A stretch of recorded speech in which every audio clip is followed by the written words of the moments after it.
زي راديو دمس أمريكا يو كاب 4 فرقان وي كاب 10 فرقان بساتلايت زمحلال في راديو دمس أمريكا مدد قوانقات تقرينيا هزي جميرو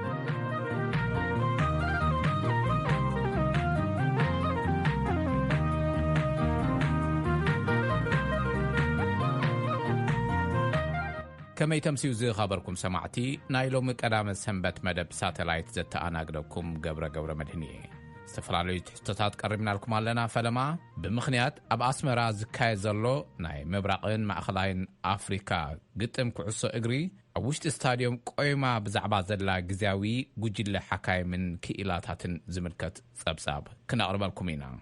بمسعبون مسحادة كياني زتخايدك على من اللسن كمون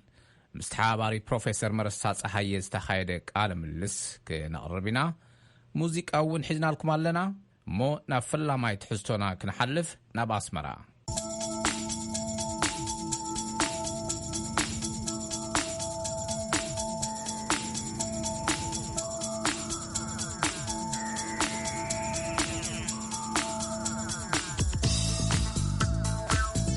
بمغنيات بأسمرا زكاية زلو ناي ماكلاين مبراقنا أفريقيا سيكافا ناي تحت 15 عامات قدن كعصو أقري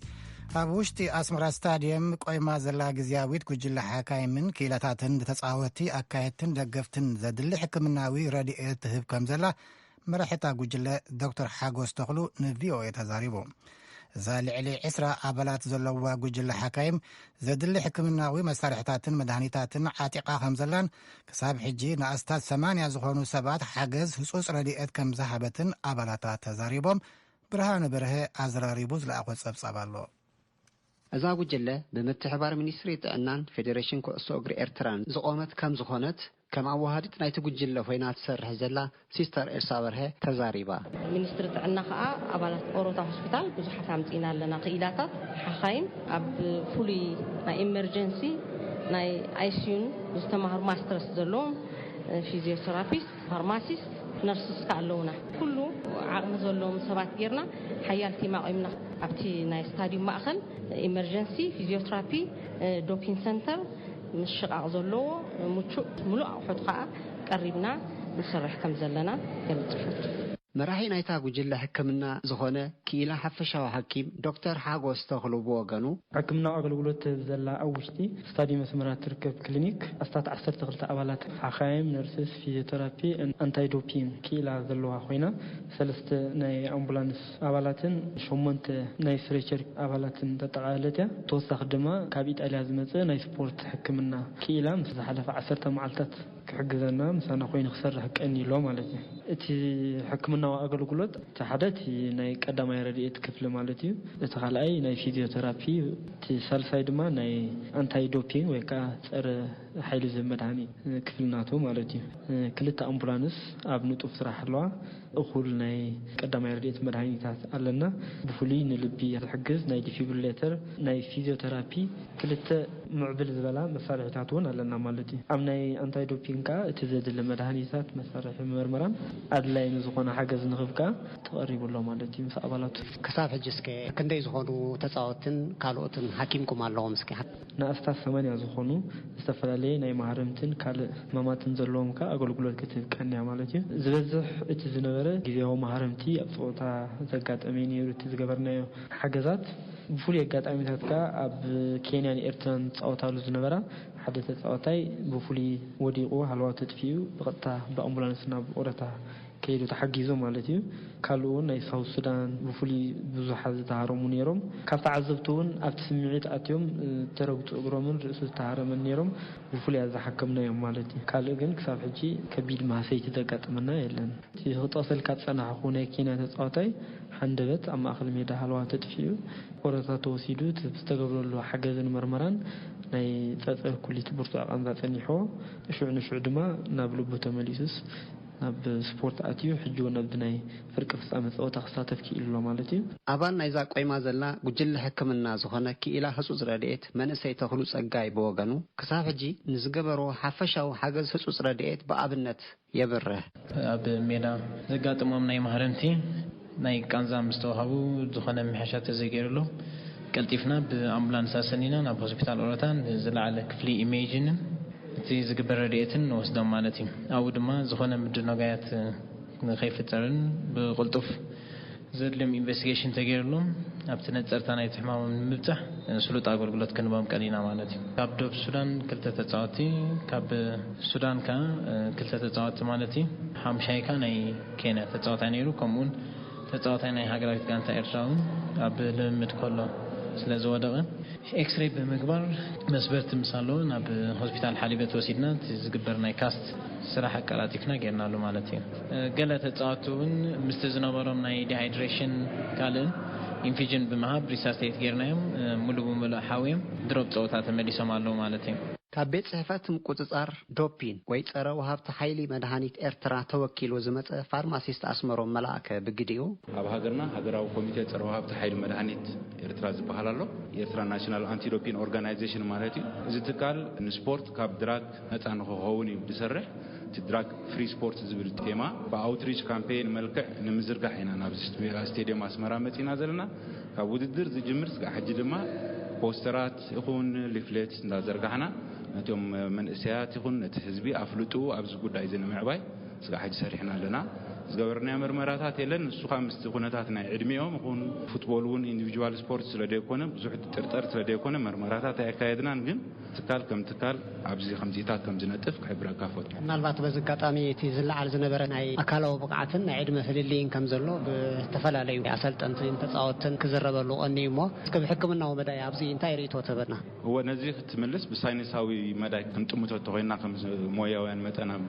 ናይ ሕክምና እቲ ዝግበር ናይ ዕድመ ምርመራ በቲ ናይ ዓጽሚ ናይ ቦን ካልሲፊኬሽን ፕሮሰስ ዝበሃል ልክዕ ከም ኣብ ፎሲልስ ይኹን ኣብ ጥንታውያን ናይ ደቂ ሰባት ዝግበር ናይ ዓጽምቲ ምርመራ ከምኡ ዓይነት ብኤምአርአይ ዝግበር ምርመራ ኣብ ዕጽምቶም ኣብ ኣዳዎም ዝግበር ምርመራ እዚ ዓይነት ምርመራ ከዓ ንደቂ 15 ዓመትን ትሕቲኡን ክትገብረሎም ናብ ሪስክ ናይ ካንሰር ይኹን ካልእ ሕማማት ከቃልዖም ስለዝኽእል ክትገብሮ ኢቲካል ኣይኮነን ፍቁድ ኣይኮነን ስለዚ ብከምዚ መሰረት ምርመራ ኣብ ሃገርና ሕጂ ኣይተገብረን ደሎ እቲ ዝበሃል ብደገደገ ናይ ስምዒት ዘርዋታት ግን ካልእ ዝተሓዝዩ ንዓና ዝምልከት ኣይኮነን ንኩሎም ሓበሬታ ዝሃቡኒ ኣባላት ጉጅለ ሕክምና ሴካፋ ኣመስግን ብርሃነ በርሀ ንድምፂ ኣሜሪካ ካብ ኣስመራ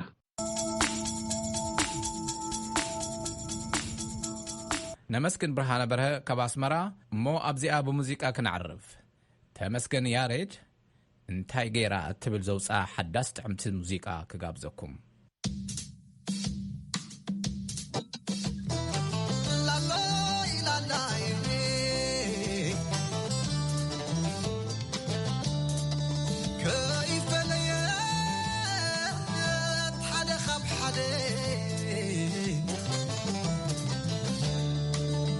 فقر السبع لبعنا ندي مسنتهنا خبري مستتصعد على البا والبوم عمري بتصلي محل باي على با قلبي ما تصلي على باي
عليوز حلمتي لانيا سقطة مريضة زغصت عقاوب ملحس قلوب الدسان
نمسكن تمسكن دحور امنت قبل على دق نستيو وي اوالدن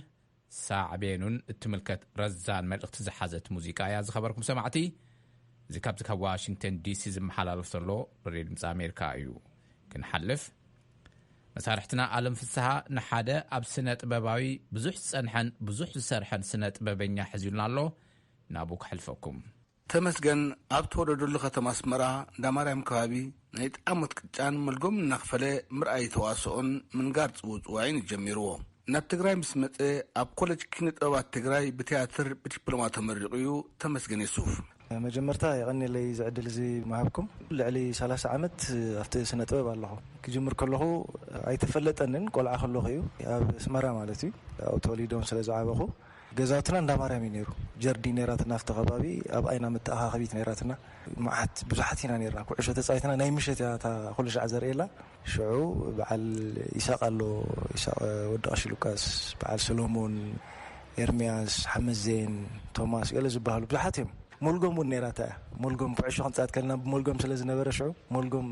መጻት ክትኮን ይልካ ሞልጎም ሃቡን ይብሎም ይሁኒ በቃ ይሰርሕ ነይራ ማለት እዩ ደገዛት ተኣኻኺብና ጽንጾይ ነገርና ገለገለ ይብሉ ስለዝነበሩ ክነግሮም ከለኹ ጣዕሞት ናይ ገዛኦም ከምፁ ናዓደምኩ ሳምሳቡኒ ፈሓም ኣብ ገጸና ገብሩ ክሻና ተኸደንኩ ጽንጾይ ነገሮም ቲያትር ማይ መስለን ነይሩ ናይ ያሕርግና ሒሳብ መምህር ምስራኤን መንገዲ እሳ ድራማ ሰርሕ ተኸሊ ኻይሉ ናብ ናይ ቤት ትምህርቲ ድራማ ዓበይቲ ዝሰርሕሉ ከም ቆልዓ ኮይነ ወይ ኣነ መስለን ትብላ ርሳት ዘይተጋጊን እሽተይ ነረ 9 ዓመተይ ገለ ኾነ ንመጀመርታ ግዜ ናብ ዝወጽኸሉ ማለት እዩ ጽቡቕ ብመልጎም ብናይ ጣዕሞት ቅጫ ዝጀመረ ኣብ ግዜ ህፃንነትካ ስራሕ ስነ ጥበብ ብስ ደምካ ተዋሂዱ ዛጊድ ምሳኻ ከምዘሎ ይፈልጥ መስኪ ፈለማ ናይ መድረኽ ቲያትራት ዝምልከቱ ናይ ተመስገን ይሱፍ ስራሕቲ እንታይ ይመስሉ መጀመርታ ብናይ ካልኦት ስለዝሰራሕኩ ናይ በዓል ፀሃይ ኣባይ ኪዳነ ይላቅ ከምዚኦም ዘሎ ናይ መድረኽ ስራሕቲ ነይሮም እዮም በዓል ጥጅእ ገለ ዝበሃሉ ዘይተሓስበ መልሲ ካብኡ ግን ናይ በዓለይ ስራሕኩም ናይ መድረኽ ተዋስኦታት በዓለይ ደሪሰ በዓለይ ዝኣለኽዎም ዝተዋስአ ኩሎም ተዋስኦታት መድረኽ ዘይውለጥ ጥንሲ ረመፅ መፍትሕ እዚኦም ክዝክሮም ክእለ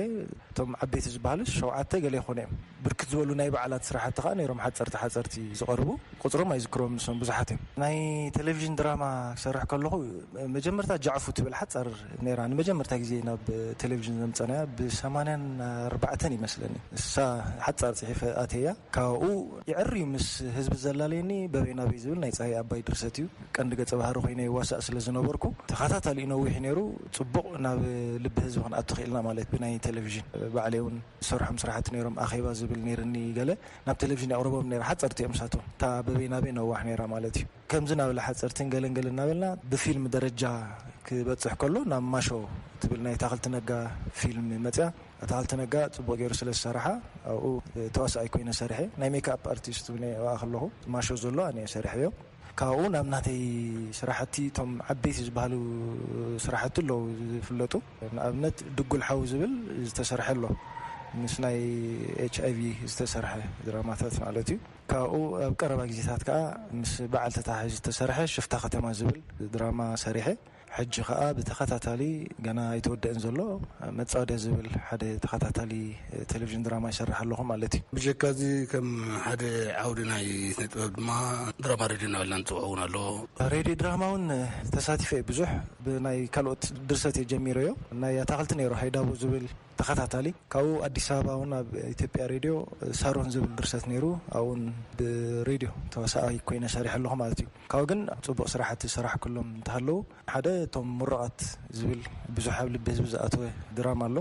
42 ክፋላት ዝኸደ ድሕሪ ቀፂሉ ስምብራት ዝብል ድራማ ሰሪሐ ሰንሰለት ዝብል ስራሕ ከውን ኣሎ ካብኡ ቁማር ዝብል ድራማታት ሰሪሐ ማለት እዩ ናይ ሬድዮ ድራማ እዮም ዝኣቶም እቶም ሓፀርቲ ገዲፍካ እቶም ዓበይቲ ማለት እዩ ናይ ሙዚቃ ግጥምታት እውን ተሳትፎ ከም ዘለካ ሓበሬታ ኣለኒ ሞስኪ ኣብ ምንታይ ንመን ዝበሃላ ጉልህ ንስማዕ ኣለዋ እተን ናይ ሙዚቃ ብግጥሚ ዝሃብክዎ ንሰሎሞን ገብረ ሚካኤል ክራር እዩ መታዓቢተይ ኣሰና ዝብላ ካብኡን ሸዊት መዝገቡ ከዓ በዓል ብርሃነ ጋኖ ገለ ክስውዎ ከለዉ ተሰማዕን ስምዒት ነይሩ ህድሞና ዝብል ምርር ዝበለ ግጥሚ ነይሩ ሸዊት መዝገቡ ዝደረፈቶ ከየንትና ዝብል እውን ንዓቶም ዝገልጽ ነይሩ ናይ ሓባር በዓል ባውራ ዝሰርሕዎ ኣሎ ካብኡ ኪዳን ዘርአብሩኽ ሓዳሻ ግን ንዓ ከዓ ማለይ ዝብል ዝሃብኩ ኣሎ ኣብ ቀረባ ግዜ ከዓ ሓንቲ ሮቤል ስራሕ ኩሉ ካብ ኤርትራ ዝመፀ መሬት ምምሳይ ዝብል ብዳይሬክት ናይ ክሊፕ ስራሕኮ ስራሕ ኣለኒ ማለት እዩ ካብኡ ምናልባት ካልኦት ስራሕቲ ክጠቕሰን ዝደሊ ክልተ ካብቲ ናይ ክሊፕ ናይ ሙዚቃ ስራሕ ወፃኢ ብትረኻ መፅሓፍ ሕጂ ኸናበይ ተሪኸ በይነ እትሪኾ ካብኡ ባርነት ድሕሪ ናጽነት ዝብል ናይ ኣምሓርኛ ነጻነት ባሮች ዝብል ነይሩ ተተርኪሙ ዝመፀ ማለት እዩ ካብኡ ካልኦት ሓፀርቲ ልብ ወለዳት ባዕለይ ዝፀሓፍኩም ሓፀርቲ ኣለዉ ባድላ ታዕለት ገለገለ ዝብሉ ሙዚቃ ድራማ ነይሩ ሳኻ ኮይና ዓለም ዝሰራሕናዮ ዝኣለናዮ ደስ ዝብል ሙዚቃ ነይሩ እሱውን ዘይርሳዕ ዓብዪ መድረኽ ስለ ዝኾነ ፍቲ መበል 40 ዓመት ብጣዕሚ ደስ ዝብል ቲያትር ስለ ዝነበረ እሱውን ክርሱዕ ኣይደለን ተመስገን ሱፍ ምስ ናይ ሆሊውድ ሰብ ሞያ ፊልም ብምርኻብ ኣብ ስራሕቲ ሜካፕ እውን ይነጥፍ እዩ ፊልምታት ህዝባዊ መስመር ኣለሻ መንነት መጻወድያን ካልኦትን ጥበብ ተመስገን ሱፍ ዝዓረፈለንን ብመዳይ ሜካፕ ተመስገን ኣብ ቀረባ ግዜ ያታ ብዝብል ምድላው ኣብ ቴሌቪዥን ድወት ከም ዝጅምርን ደረጃኡ ዝሓለወ ፊልም ምስራሕ ምሽብሻብ ከም ዝርከብን ይሕብር ንድምፂ ኣሜሪካ ሬድዮ ኣለም ፍስሓ ካብ መቐለ ይቐኒልና ኣለም ካብ ከተማ መቐለ ክንቕፅል ኣብዚ ኣብ ስቱድዮና ዓዲምና ናብ ዘዘራረብናዮ ምሁርን ተንታንን ክንሓልፍ መሻርክቲ ኣሜሪካ ካብ ዝኾና 3 ሃገራት ኣፍሪቃ ማለት ካብ ኢትዮጵያ ግብፅን ደቡብ ኣፍሪቃን ሓዊስካ ዝመፁ ምሁራትን ክኢላታትን ንሰሙናት ኣብዚ ኣብ ዩናይትድ ስቴትስ ዝተዳለወሎም ዑደትን ስልጣነታትን ተኸታቲሎም ተመሊሶም ኣለዉ ካብ ዩኒቨርሲቲ መቐለ ዝተላእኸ ተሓጋጋዚ ፕሮፌሰር መረሳ ፀሃይ ሓደ ካብቶም ዑደተኛታት እዩ ንሱ ኣብዚ ኣብ ዋሽንግተን ዲሲ ኣብ ዝበፅሓሉ እዋን በትረ ስልጣን ዓዲሞ ናብ ዋና ቤት ፅሕፈት ቪኦኤ መፂኡ ናብ ስቱድዮ ዓዲሙ ዘራሪቦ ኣሎ ንኻልኣይን ዛዛምን ቃለ ምልልሶም ናብ በትረ ስልጣን ክሕልፈኩም መምህር እውን ስለ ዝኾን ካብ ዩኒቨርሲቲ ሒዝካዮ ትኸይድ ሃብቲ እንታይ ኣሎ ኢትዮጵያን ኣሜሪካን ሰማይን ምድርን እዩ ፈልጥ ግን እንተዋሕደ እዛ ከምዚኣ ዝመሰለት ተሞክሮ ዝመሰለት ፍልጠት ኣሰራርሓ ከተኣታትዋ እየ ኢልካ ክጠቕሳ ትኽእል ኣዎንታ ኣላ ዶ ሓደ ኦብጀክቲቭ ናሽናል ፕሮግራም ባዕሉ ኣብ መቐለ ዩኒቨርሲቲ ፎሬን ፖሊሲ ኤንድ ዲፕሎማሲ ዝበሃል ማስተርስ ፕሮግራም ኣለና ኣነ ዝተምሃር ኩሉ ኮርስ እውን ኣሜሪካን ፎሬን ፖሊሲ እዩ ስለዚ እዚ ብቐጥታ ናብ ናይና ካሪኩለም ሪቪዥን እውን ክጠቅም ዝኽእል እዩ ምክንያቱ ካሪኩለም ስለ ዘለና ሪቫይዝ ዝግበር ዝኽእል ናይ ኮንተንት ኢንሪችመንት እውን ክህሊ ይኽእል እዩ ናይ ቅርፂ ኢንሪችመንት እውን ክህሊ ይኽእል እዩ ድሕሪኡ እቲ ናይ ኣመሃራ ሜቶዶሎጂ ሕዚ ከም ዝበልኩኻ ዳርጋ ኤክስፖዠር እዩ ዘሎ እምበር ፎሬን ፖሊሲ እታ ዲፕሎማሲ ባዕላ ብዙሕ ነገር ክወስድ ዝኽእል እዩ ስለዚ ብካሪኩለም ደረጃ ክግለጽ ዝኽእል ኣሎ ኦብጀክቲቭ ሓደ ማለት እዩ ኣባና ሓዚ ካሪኩለም ደረጃ ክንጸባረቕ ይኽእል እዩ ናይ ኢትዮጵያ ውፃኢ ፖሊሲ ተኸውን ከም ዘሎ ናይ ኣሜሪካ ታይ ከም ዝመስል ሪጅናል ፖለቲክስ እውን ብኡ ልክዕ ተጸላዊ ስለ ዝኸውን እዚ እውን ብቐጥታ ክመጽእ ዝኽእል ኢና ካሊእ ማተሪያል ባዕሉ ሕዚ ብዙሓት ማተሪያል ኣክሰስ ና ኣሊሙናይውን ስለዝኾንኩ ናይ ማተሪያል ኣክሰስ ሕዘባና ናይ ማተሪያል ኣክሰስ መጽሓፍቲ ኣብዴት ዝኾኑ ኣርቲክላት ናይ ምርካብ ሽግር ክህሉ ይኽእል እዩ ምክንያቱ ከፊልካ ኣክሰስ ክትረክብ ክትክእል ነካና እዚኦም ከም ዕድላት ክንወስዶም ንኽእልና ካልእ ዝመስለኒ ቲም ወርክ እውን ኣባና ተጀመረሎ ቲም ወርክ እቲ ዩኒቨርሲቲ ዝሰርሐሉ ዓብዪ ጠንካራ ጎኒ ኣሎ ግን እቲ ቲም ወርክ ባዕሉ ብኸመይ ክጠናኸር ከም ዘለዎ እውን ተወስዶ ነገር ኣሎ ብቐጥታ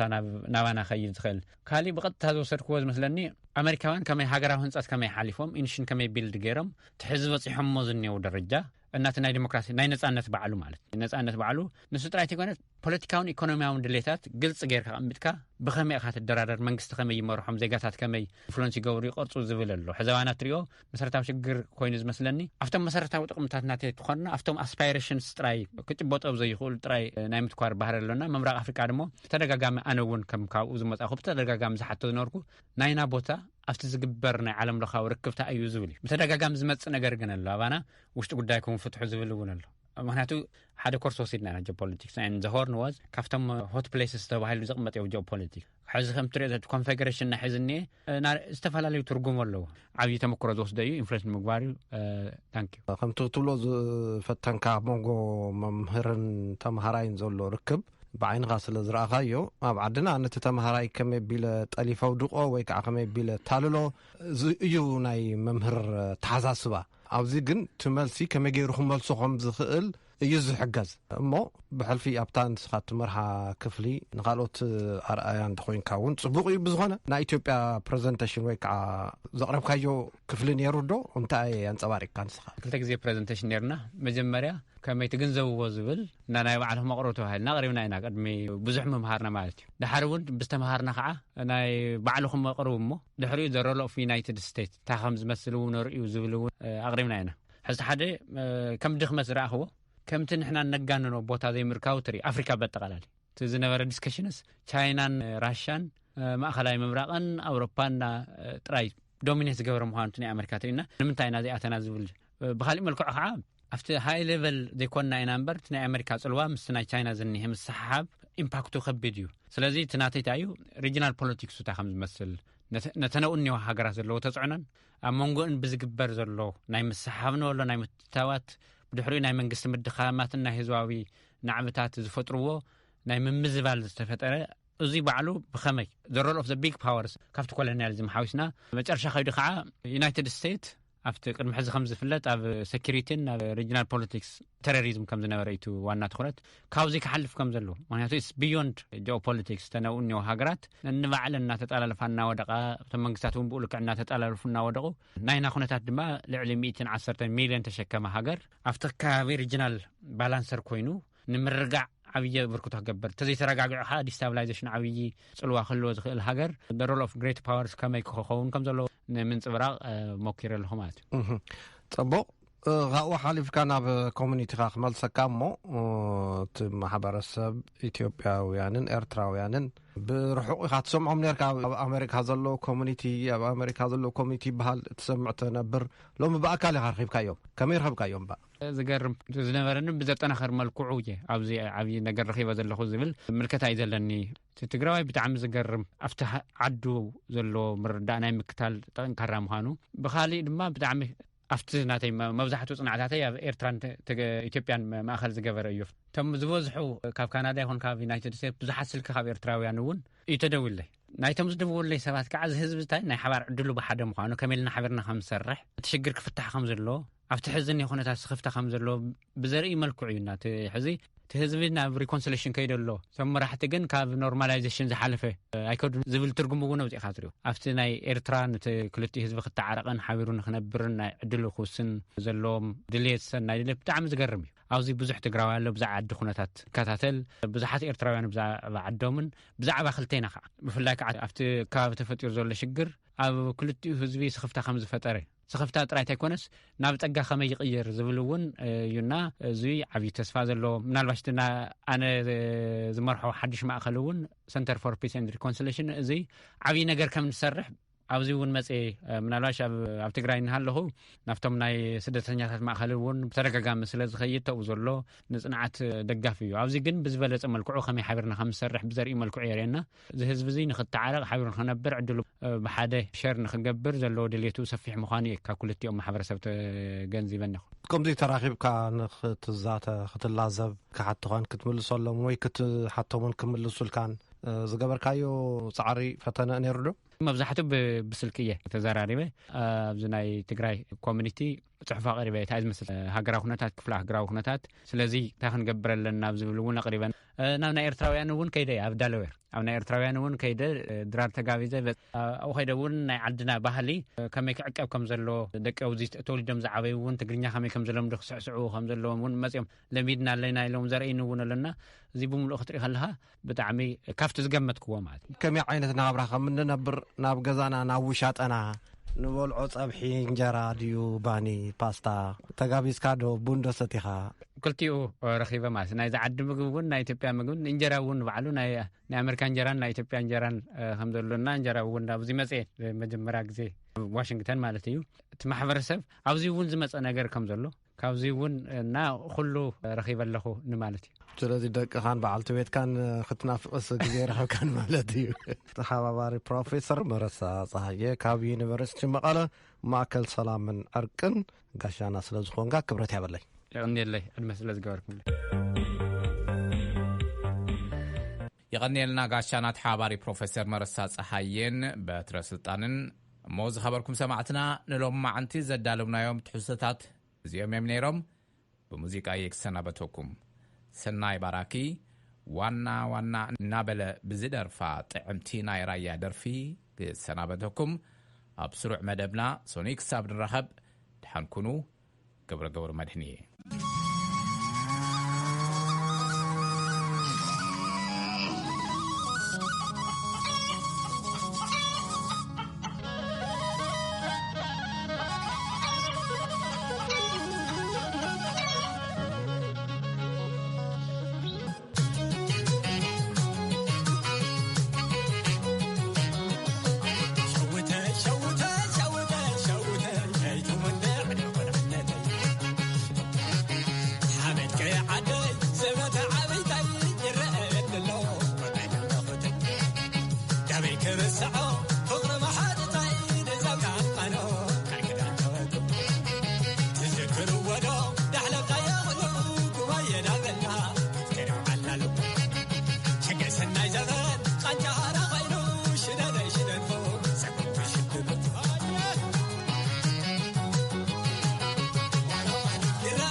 This program has come to you from the Voice of America, Washington.